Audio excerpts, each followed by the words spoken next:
ஆனா வன்னியர்கள் நீங்க பாத்தீங்கன்னா ராமதாஸ் ஐயாவை ஒரு குலதெய்வமா தான் வழிபடுறாங்க சார். அது நீங்க அதே சொல்லிட்டே இருக்கிறீங்க சார். எல்லாரும் நான் சொன்னா அவர் குலசாமி குலதெய்வம் ஒத்துக்கவே மாட்டாங்க. ஏன் சொல்லுங்க? இப்ப நாளுக்கு நாள் அம்பலப்படுறாருல்ல.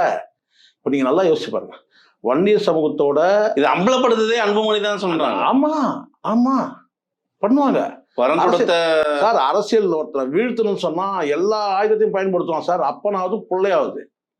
ஒருத்தர் அரசியல்ல வந்து ஒருத்தரை வீழ்த்தணும்னு சொன்னா அப்ப இந்த சார் இப்ப என்ன அன்புமணிக்கு ஆமா சார். எல்லாமே குடும்பத்துக்கு தெரியாதா? குடும்பத்துக்கு எல்லாருக்கும் தெரியும். இது வந்து பப்ளிக்கா வெளியே தெரியாது. இப்ப பப்ளிக் பண்ணும்போது என்ன நினைப்பாங்க யோசிச்சு பாருங்க. நல்லா புரிஞ்சுங்க. இவங்க வன்னியர் சமூகத்துக்காக கட்டமைக்கப்பட்ட ஒரு கட்சி.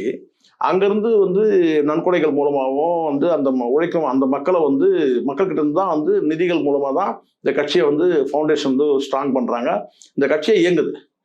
ஸோ வன்னிய சமூகத்துக்காக அந்த சமுதாய மக்கள்கிட்ட இருந்து வந்து வளர்ந்த கட்சி இன்னொரு சமூகத்துக்கு என்ன வந்து பார்த்தீங்கன்னா இவர் வந்து அவங்களோட இருக்காருன்னா அது எப்படி ஏற்றுப்பாங்க?